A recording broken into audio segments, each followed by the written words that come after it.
Prezados irmãos, mais uma vez aqui estamos para fazer um pequeno estudo dos acontecimentos finais. Neste vídeo, meus irmãos, eu quero ver a passagem, vamos fazer um estudo sobre a passagem de Provérbio 2, 21 e 22. Entendeu, meus irmãos? Vamos ver o que diz aqui então. Provérbio 2, 21. Porque os retos habitarão a terra, e os íntegros permanecerão nela. 22.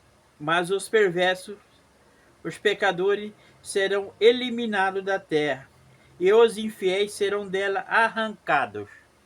Arrancados pela raiz, para não brotar mais. Entendeu? Então, Provérbio 2, 21.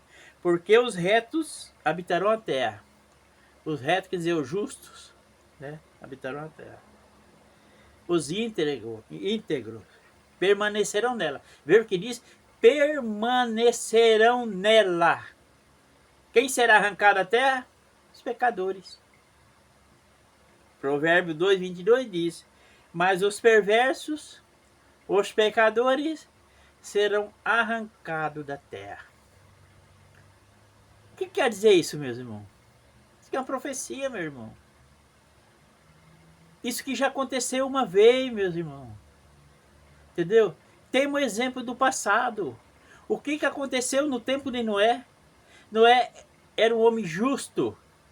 Ele e seus familiares eram pessoas justas. E o que aconteceu com Noé e seus familiares? Herdaram a terra. Por quê? Porque os pecadores foram arrancados da terra. Os pecadores foram destruídos da face da terra. Com o quê? Com as águas do dilúvio. Então, o que aconteceu no passado, meus irmãos, é um exemplo para o futuro. Está entendendo? Os pecadores, no tempo de Noé, foram mortos, destruídos pelas águas do dilúvio, e Noé e seus familiares, que eram justos, herdaram a terra.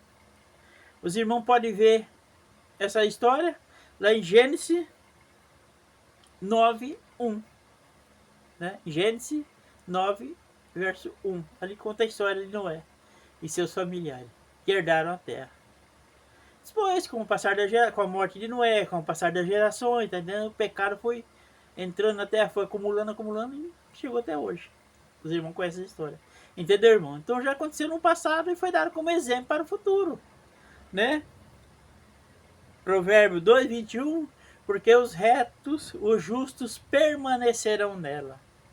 No 22. Mas os pecadores serão arrancados da terra. Meus irmãos, o que mais a Bíblia fala, meus irmãos, sobre a restauração de Israel, incluindo a restauração de todo o mundo. A Bíblia fala exclusivamente para o povo de Israel, porque os profetas antigos foram enviados todo para o povo de Israel. Então ele falava exclusivamente para o povo de Israel. Mas Deus não vai restaurar o povo de Israel e deixar o resto do mundo contaminado, poluído. Entendeu, meus irmãos? Sobre a restauração, né? Então se nós formos lá em Atos, né? Atos 3, 21 diz: o qual é necessário que o céu o receba até o tempo da restauração de todas as coisas. Quer dizer, o qual é necessário que o céu o receba, quer dizer, receba o Senhor Jesus, né? Aqui, Pedro, nesta pregação de Pedro, ele está pregando, né? E porque Jesus subiu ao céu, então ele está falando aqui o céu, né? Receba o Senhor Jesus, que subiu ao céu, até o tempo da restauração de todas as coisas. Aí, está falando da restauração de todas as coisas, né? O qual é necessário que o céu receba até o tempo da restauração de todas as coisas. Atos 3, 21. Entendeu, meus irmãos? Então, a restauração de Israel, incluindo a restauração de todo o mundo,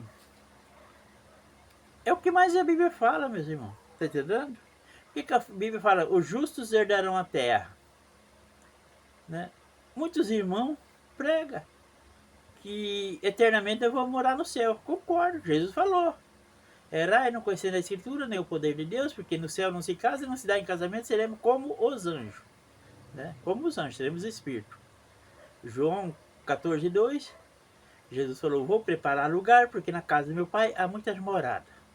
Então, com certeza, futuramente, eternamente, nós não teremos um corpo de carne, seremos espíritos eternos morando no céu espiritual, não iluminado pelo sol, mas pela luz divina de Deus, e não precisando de pisar numa terra. Por exemplo, porque o espírito precisa pisar em cima de uma terra, e nem precisa de uma terra para plantar arroz e feijão. Eu já falei sobre isso, irmão, vou falar mais uma vez, repetindo.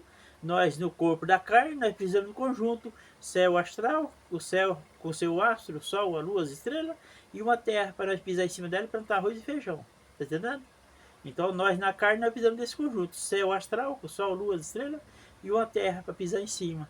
Na vida eterna, espiritual, após, né, vida eterna, não terá esse conjunto. Terá só o céu. Mas não é o céu com o sol, estrela, lua. Não é o céu astral. É o céu espiritual. Que será iluminada não pelo sol, mas pela luz divina de Deus. Entendeu? Essa é a nossa vida eterna espiritual no céu. E não em cima de uma terra. Mas essa terra será restaurada para que o Senhor Jesus venha reinar 1000 anos em cima dessa terra. O 1000 anos falado em Apocalipse 20, versos 4. Já falei que é necessário que o Senhor Jesus reine até que seja colocado todos os inimigos debaixo de seus pés. 1 Coríntios 15, 25. Amém, irmão? Aqui, ó, sobre a restauração da terra, né? Ezequiel 36, 35. Né? Essa terra aqui será restaurada, ficará que nem o jardim do Éden. O mar não vai existir mais, porque o mar ele toma muito espaço na terra. Tá entendendo? Lá em Apocalipse 21 fala, o céu, novo céu, nova terra. Quer dizer, o conjunto, né? Para nós, que já morando com carne. Né? Novo céu, nova terra. O mar já não existe mais. Por quê? No lugar do mar vai ter terra fértil para todo mundo. Tá entendendo? Então, essa terra será restaurada e ficará igual o jardim do Éden, um paraíso. Não haverá mais guerra no mundo. Os animais serão mansos. O mundo inteiro será santo e bendito de Deus. Né? A promessa que Deus fez com Abraão. Na tua descendência serão santas e benditas todas as nações do mundo. Amém, irmão? Então, essa terra será restaurada e ficará como o jardim do Éden. Temos duas passagens na Bíblia que falam sobre isso daí, entendeu? Aqui Ezequiel 36, 35. Então se dirá, esta terra abandonada ficou como o jardim do Éden. E a cidade que estava deserta, abandonada e em ruína, estão fortificadas e habitadas. Entendeu? Ezequiel 36, 35. Então você dirá, esta terra abandonada ficou como o jardim do Éden. Por que essa terra abandonada? Se refere à terra de Israel, tá? O profeta Ezequiel foi enviado para o povo de Israel. Vai lá no início de Ezequiel, tem lá umas 3 ou 4 passagens de Deus falando, Ezequiel, eu estou te enviando para o seu povo, estou te enviando para os filhos de Israel. Ezequiel, eu não estou enviando você para os estrangeiros, para um povo de língua difícil, não, tá entendendo? Estou enviando você para os filhos de Israel. Então Ezequiel está falando aqui para o povo de Israel, para a terra de Israel, tá entendendo? Então aqui em Ezequiel 36, 35, então se dirá, essa terra abandonada ficou como o jardim do Éden. Por que essa terra abandonada? Porque no ataque final do Armagedão sobre o povo de Israel, muitos serão mortos, outros irão cativo, tá entendendo? E outros fugirão pelos montes, pelas montanhas. Então a terra ficar, se olhar assim, todo o povo escondido, o povo de Israel. Como se fosse uma terra abandonada e destruída, tá entendendo? Mas será restaurada por Deus e ficará como o jardim do Éden, tá entendendo? E aí no 36 diz, então as nações que estiverem restadas ao redor de vocês saberão que eu sou o Senhor. O Senhor reconstrói a cidade destruída e replantei o que estava destruído, abandonado. Entendeu? Então, aqui no Ezequiel 36, 35, fala que a terra assolada ficará igual ao jardim do Éden. Essa mesma passagem, mano, se repete em Isaías 51, 3, que diz, porque o Senhor terá piedade de Sião. O Senhor terá piedade de Sião. Quando fala Sião, se refere ao povo de Israel, tá? Sião, o que é? Um monte lá na terra de Israel. Então Deus vai ter piedade do monte de terra? Não. Fala Sião, se refere a Jerusalém, se refere ao povo de Israel. Está entendendo? Então, Isaías 51:3 diz: porque o Senhor terá piedade de Sião, terá piedade de todos os lugares desolados. Fará o seu deserto como o Éden, né? O jardim do Éden. Tá vendo? São duas passagens falando, né? Que a terra assolada ficará igual ao jardim do Éden. Ezequiel 36:35 e aqui Isaías 51:3. Isaías 51:3. Porque o Senhor terá piedade de Sião, terá piedade de todos os seus lugares desolados, fará o seu deserto como o Éden. Amém, irmão? Amém, irmão? Continuando nossos estudos. Aí, na Bíblia, meu, tem várias passagens falando que os justos herdarão a terra. Né? Várias passagens, né? Terra. Serve para quê? O homem carnal pisar em cima, plantar arroz e feijão e comer arroz e feijão. Um espírito na vida eterna não precisa de uma terra, nem de uma terra velha, nem de uma terra nova. Tá entendendo? Foi o exemplo que eu falei no tempo de Noé, que Noé e seus familiares, que eram justos, herdaram a terra, e os pecadores foram destruídos com as águas do dilúvio. Amém? Por isso que a Bíblia fala que os justos herdarão a terra. Temos várias passagens. O que eu fiz? Eu fui lá na Bíblia, catei todas as passagens onde fala que os justos herdarão a terra e coloquei no meu livro Acontecimentos Finais, Novo Céu, Nova Terra, no capítulo 115. Está entendendo, meus irmãos?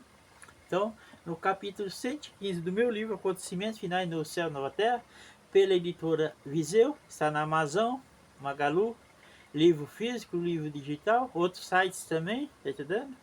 No capítulo 115 tem aproximadamente umas 30, 40 passagens falando que os justos herdarão a terra. Para os justos herdar a terra, o que precisa?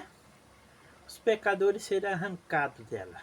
Entendeu, meus irmãos? Aí os justos herdam a terra. Temos aqui mais ou menos umas 30 passagens, né, na Bíblia falando que os justos, né, herdarão a terra. Salmo 25:3, a sua descendência herdará a terra. Salmo 37:3, confia no Senhor, faça o bem e habite na terra e alimente-se de verdade. Salmo 37:9 diz: os pecadores serão exterminados, mas o que espera no Senhor possuirão a terra. Entendeu, meus irmãos? Salmo 37:29, os justos herdarão a terra e habitarão nela para sempre. Esse para sempre quer dizer será durante 1000 anos. Tá entendendo? Fala para sempre, que Jesus vai reinar 1000 anos sem interrupção. Porque no tempo de Saul, Saul era rei, saiu Saul, entrou, né, o Davi, Davi morreu, aí entrou seu filho e assim sucessivamente, né? E o Jesus não, o reinado de Jesus será ininterrupto, 1000 anos. Tá entendendo? Então, tem muitas outras passagens aqui, entendeu? Salmo 37:34, espere no Senhor, Ele te exaltará para que herde a terra. Salmo 37:39, mas a salvação do justo vem do Senhor, os justos herdarão a terra, né? Salmo 69:36, também a descendência dos seus servos o herdará, e nela habitarão os que amam o nome do Senhor. Entendendo? Então, temos aqui, mano, várias passagens na Bíblia falando que os justos herdarão a terra. Conforme já disse, para que os justos herdem a terra, os pecadores terão que ser arrancados da terra, terão que ser eliminados. Aposto que você que gosta de estudar a Bíblia já encontrou várias passagens na Bíblia falando que os justos herdarão a terra. Na vida eterna, na vida espiritual, mano, não tem terra nova nem terra velha. Então esse novo céu, nova terra, meus irmãos, é um período de 1000 anos que o Senhor Jesus vem reinar aqui, para que todos os seus inimigos sejam colocados debaixo dos seus pés. Tem aquela passagem que o Senhor Jesus falou: o céu e a terra não passarão até que toda a lei seja cumprida, sem cair um jota ou um tio da lei. Será cumprida durante 1000 anos, porque Israel será um povo santo, o resto do mundo também será um povo santo. Então toda a lei, aquela lei que foi dada por Moisés lá atrás, no tempo de Moisés, está toda cumprida. Entendeu? Sem cair um J ou um tio. Será feita a vontade de Deus. Aqui em Mateus, meus irmãos, 13:43 diz, Mateus 13, verso 43. Então os justos resplandecerão como o sol no reino do seu Pai. Quem tem ouvido, ouça. Entendeu? Então os justos resplandecerão como o sol no reino de seu Pai. No reino do seu Pai. Qual é o reino do seu Pai? Os 1000 anos que o Senhor Jesus vem reinar aqui na terra. Os 1000 anos de Apocalipse 20, verso 4. Os justos resplandecerão no reino de Deus. Qual é o reino de Deus que está falando aqui? O reinado do Senhor Jesus, do Apocalipse 20, verso 4. Amém, irmão? Entendeu? Então, temos aí várias passagens falando que os justos herdarão a terra. Os justos permanecerão na terra. Para sempre? Não, meus irmãos. Porque nós não vamos ficar morando em cima de uma terra, pisando em cima de uma terra, plantando arroz e feijão, comendo arroz e feijão, para sempre, eternamente. Após virar 7 anos de tribulações sobre todo esse mundo, após as tribulações como uma tempestade, aí vem a calmaria, vem 1000 anos de paz. Os pecadores estarão mortos no cemitério, não herdarão a terra. Os justos de todas as épocas vão reviver, ressuscitar. Em Daniel 12, 13, no último capítulo, no último versículo de Daniel, Deus falando, vai Daniel, você vai repousar, você vai morrer, mas no fim do dia, nos últimos dias, você vai reviver, você vai voltar à vida, para receber a sua recompensa, quer dizer, para herdar a terra, a nova terra, e reinar com Cristo 1000 anos. Então, os justos de todas as épocas, mano, vão reviver, vão ressuscitar, juntamente com aquelas pessoas que não aceitaram o sinal da besta, e reinar 1000 anos com Cristo, né? A ressurreição que fala lá em Apocalipse 20, verso 4. E viveram e reinaram com Cristo 1000 anos. Aí logo em seguida no 20 verso, no Apocalipse 20, verso 5 fala, esta é a primeira ressurreição do justo para herdar a nova terra e reinar com Cristo 1000 anos. Tá entendendo? Eu faço assim porque 1000 anos tem o primeiro dia e tem o último dia, 1000 anos, tá entendendo? Tem o início e tem o final. E durante esses 1000 anos os pecadores estão lá no cemitério mortos. Ainda não foram julgados. Porque em Apocalipse 20, verso 5, fala, esta é a primeira ressurreição. Se fala que essa é a primeira, porque vai existir uma segunda após o 1000 anos. Tá entendendo? E a segunda ressurreição é lá do trono branco, de Apocalipse 20, verso 11. Do trono branco, em que onde que o céu e a terra vão fugir da presença do Senhor, mesmo sendo o novo céu e a nova terra vão fugir, porque nós não vamos ficar morando assim numa terra para sempre, eternamente. Aí vem o julgamento final e a vida eterna espiritual no céu. Para os julgamentos que estiverem vivos no último dia, no último instante do milênio, terão os corpos transformados de um corpo de carne para um corpo espiritual. É a transformação do corpo falada pelo Paulo em 1 Coríntios 15, 53. Em que ele fala, eis o mistério, meus irmãos, no momento, no abrir e fechar do ouro, teremos os corpos transformados, nem todos morreremos. E já no último dia do milênio, no último instante, no último segundo, né? Se os mortos no cemitério vão ressuscitar, segunda ressurreição, para o julgamento final, porque aqui, se nós estamos vivendo no último dia do milênio, a gente vai morrer e vai voltar para o cemitério, sendo que quem está no cemitério está revivendo. Por isso que fala, em primeiro lugar, os mortos ressuscitarão, os mortos, para o julgamento final. Aí quem estiver vivo no último dia, vai reviver. Amém, irmão? Fique na paz, que Deus abençoe.